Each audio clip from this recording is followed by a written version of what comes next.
Assalomu alaykum, hurmatli aziz yurtdoshlar.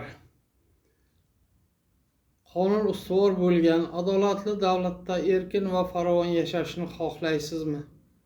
Davlat tashkilotlari va sudlarga ishingiz tushib borganida sizni murojaatingizni adolatli va qonun doirasida ko'rib chiqilishini xohlaysizmi? Unday bo'lsa, siz befarq bo'lmasdan meni eshiting. O'zbekistonda bu ishlarni amalga oshirish mumkin. Faqat siz oddiy insonlar O'zbekiston taqdiriga va kelajagiga befarq bo'lmasligingiz kerak. Meni va meni taklifimni qo'llab-quvvatlashingiz kerak bo'ladi. O'zbekiston mustaqil davlat bo'lganiga 35 yil bo'ldi. Lekin 35 yilda ham O'zbekiston rivojlangan davlatga aylanmadi. Buning sababi gap boshqa-yu amal boshqa bo'ldi. Ba'zi bir yurtdoshlarimizni yashash sharoiti oldingiga nisbatan yomonlashsa yomonlashdi-yu, lekin yaxshilangani yo'q. Gaz va svetga limit qo'yilishi, ishsizlik, pensiya va maoshlarning kamligi, narx-navoni ko'tarilib borayotganligi oddiy xalqimizni qiynab, bezovta qilmoqda. O'zbekistonning rivojlanmayotganligining sababi yurtimizda ba'zi bir mansabdor shaxslarning korrupsiyaga yo'l qo'yayotganligidir. Birinchi prezident Islom Karimov davrida endi ishi rivojlanib, ishini yo'lga qo'ygan tadbirkor va fermerlar ba'zi bir mansabdor shaxslar tomonidan turli xil bahonai sabablar bilan qonunga xilof tarzda sindirib tashlanganligi hech kimga sir emas.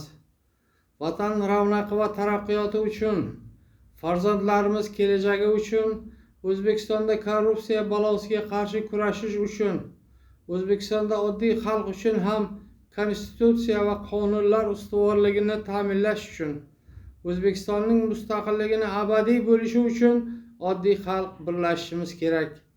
Bir kishi hamma uchun, hamma bir kishi uchun shiori ostida birlashib harakat qilaylik. Agar oddiy xalq ham bir jamoat tashkiloti tuzib, unga birlashgan holda qonunbuzarliklarga, adolatsizliklarga, qisqasi korrupsiyaga qarshi kurashmas ekan, oddiy mehnatkash xalqning kosasi oqarmaydi. Davlat oddiy xalqning huquqlarini qonunbuzarlardan himoya qilish uchun tuzilgan tashkilot va u xalqning manfaatlarini himoya qilish kerak.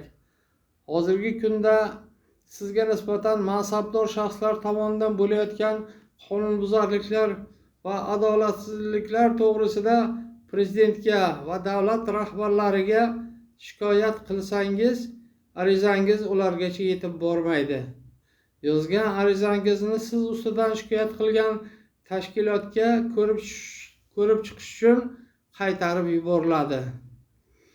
Qilingan shikoyatlarga nisbatan davlat amaldorlari tomonidan umuman e'tibor yo'q. Oddiy xalq befarq bo'lmasdan birlashgan holda bir jamoat tashkiloti tuzib harakat qilsak, tashkilot nomidan davlat rahbarlariga murojaat qilsak, oddiy xalqning muammolari, shikoyatlari kerak bo'lsa prezidentimizga va boshqa respublikadagi tegishli tashkilotlar rahbarlariga yetib boradi va shikoyatlar, muammolar o'z qonuniy yechimini topadi deb umid qilamiz. Buyuk mutafakkir Alisher Navoiy bobomiz bundan 500 yil oldin shunday deganlar: "Odamiy ersang demagil odamiy, ani kim yo'q xalq g'amidin g'ami." Navoiyning bu gaplari hozirgi kunda ham o'z ahamiyatini yo'qotgan emas. Qonun ustuvor bo'lmagan, korrupsiyaga uchragan davlat hech qachon rivojlanmaydi. Qonun ustuvor bo'lmagan davlatda korrupsiya va poraxo'rlikni yo'qotib bo'lmaydi. O'zbekistonda qonun ustuvorligini ta'minlash uchun oddiy xalq ham bir yoqadan bosh chiqarib, bir jamoat tashkiloti tuzib, unga birlashib, qonun ustuvorligini ta'minlashga o'z hissasini qo'shishi kerak. Hech kim bizga chetdan kelib O'zbekistonda qonun ustuvorligini ta'minlab bermaydi. O'zining qonuniy haq-huquqlarini talab qilish har bir insonning konstitutsiyaviy huquqlariga kiradi. Agar O'zbekistonda 5% yurtimiz taqdiriga befarq bo'lmagan insonlar birlasha olsak, biz katta kuchga va qudratga ega bo'lgan jamoat tashkilotini tuza olamiz. Tashkilot tomonidan yurtimizda xalqimizni qiynab kelayotgan muammolarni o'rganib chiqib, ularga yechim topishimiz mumkin bo'ladi. Faqat tanqid qilish bilan yoki qarg'ash bilan yoki insof so'rash bilan hech narsani o'zgartirib bo'lmaydi. Hurmatli yurtdoshlar, bir jamoat tashkiloti tuzib birlashaylik. O'zbekistonda qonun ustuvorligini ta'minlab, korrupsiyani yo'qotishga qo'limizdan kelguncha o'z hissamizni qo'shaylik. Agar oddiy xalq birlashsak, birlashib harakat qilsak, qisqa vaqtda qonun ustuvor bo'lgan, korrupsiya yo'q bo'lgan jamiyatga erishishimiz mumkin. Hech kim O'zbekistonda yakka holda kurashib adolat topa olmaydi. Chunki korrupsionerlar uchun qonun yo'q. Oddiy xalq korrupsionerlarni yaxshi taniydi, lekin ularga qarshi yolg'iz o'zi kurasha olmaydi. Chunki ular sindirib tashlashadi. Korrupsiya to'g'risida hurmatli prezidentimiz Shavkat Mirziyoyevning qilgan nutqlaridan iqtibos keltiraman. Jamiyatimizdagi korrupsiya illati o'zining turli ko'rinishlari bilan taraqqiyotimizga g'ov bo'lmoqda. Bu yovuz baloning oldini olmasak, haqiqiy ishbilarmonlik va investitsiya muhitini yaratib bo'lmaydi. Umuman jamiyatning birorta tarmog'i rivojlanmaydi, dedilar Shavkat Mirziyoyev. Demak, xulosa qilamiz. Korrupsiyaga qarshi kurashish uchun oddiy xalq ham birlashishi kerak. Hozirgi vaqtda qonunbuzarliklarga va adolatsizliklarga uchragan xalqimiz vakillari ma'lum bir pul to'lab advokatlarni yoki blogerlarni yollab o'z huquqlarini himoya qilishga harakat qilsalar ham ba'zan biror bir qonuniy natijaga erisha olmaydilar. Chunki O'zbekistonda hamma vaqt ham qonunlar hamma uchun bir xil ishlamaydi. Konstitutsiya huquqlari mansabdor shaxslar tomonidan buzilgan odamlar dardini kimga aytishni ham bilmaydilar. Agar birlashsak, birlashib harakat qilsak, oddiy odamlar ham odamga o'xshab hech kim huquqlarini buzmagan holda bemalol yashashlari mumkin bo'ladi. Tashkilot a'zolariga kerak bo'lganda bepul advokat va bloger xizmatlaridan foydalanish mumkin bo'ladi.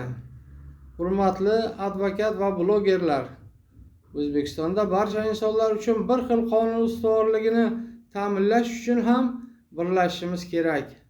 Hech bir yurtdoshimiz muammolar botqog'iga botib yolg'iz qolib ketmasligi kerak.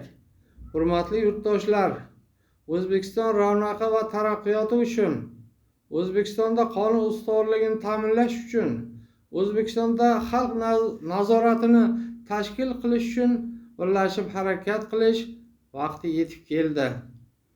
O'zbeklar ham befarqlikni va jur'atsizlikni yig'ishtirib, birlashgan holda harakat qilishimiz zarur. Axir bizni o'tmishimiz buyuk, o'tgan avlodlarimiz buyuk. Kelajagimiz ham amalda buyuk bo'lishi kerak. O'zbek millati hech qayerda boshqa millatlarga xor-zor bo'lmasligi shart. Biz oddiy xalq birlashsak, bu ishlarni amalga oshira olamiz. Agar biz oddiy xalq bo'lib birlasha olsak, davlatimizning xalqni rozi qilish bo'yicha olib borayotgan siyosatiga o'zimizning hissamizni qo'shishimiz mumkin. Davlatimiz xalqni rozi qilish rejasini amalga oshirishi mumkin bo'lar edi. Hozirgi internet davrida bu tashkilotga ijtimoiy tarmoqlar orqali birlashishimiz mumkin bo'ladi. Birlashgan o'zar, birlashmagan to'zar deyishgan. Biz ham xalq sifatida, millat sifatida birlashaylik. To'zib ketmaylik. Yurtimiz kelajagini ba'zi bir shaxsiy manfaatini davlat va xalq manfaatlaridan ustun qo'ygan korrupsioner amaldorlardan himoya qilishni tashkil qilaylik. Oddiy xalq tomonidan nazorat yo'qligi uchun ba'zi bir amaldorlar hech qo'rqmasdan korrupsiya bilan shug'ullanmoqdalar. Agar biz oddiy xalq birlashsak va nazorat qilsak, hech kim korrupsiya bilan shug'ullanmay, korrupsiya to'xtaydi. Biz ham xalq bo'lib o'zbekning yigit va qizlarini ishsizlikdan boshqa davlatlarga borib, boshqa millatlar uchun mardikor va cho'ri bo'lishiga chek qo'yaylik. O'zbeklarni ba'zi bir amaldorlarning korrupsiyasidan, qonunbuzarligidan va adolatsizliklardan faqatgina birlashgan holda faol o'zbeklargina qutqara oladi. Hurmatli jurnalist va blogerlar, meni bu murojaatimni tarqalishida amaliy yordam berishlaringizni iltimos qilaman. Telefon raqamim 50 kodi bilan 506 26 34. Balki yurtimiz taqdiriga va kelajagi befarq bo'lmagan insonlar, birlashishni xohlovchilar topilib qolar. Fikr va mulohazalaringizni kutaman. Omon bo'linglar.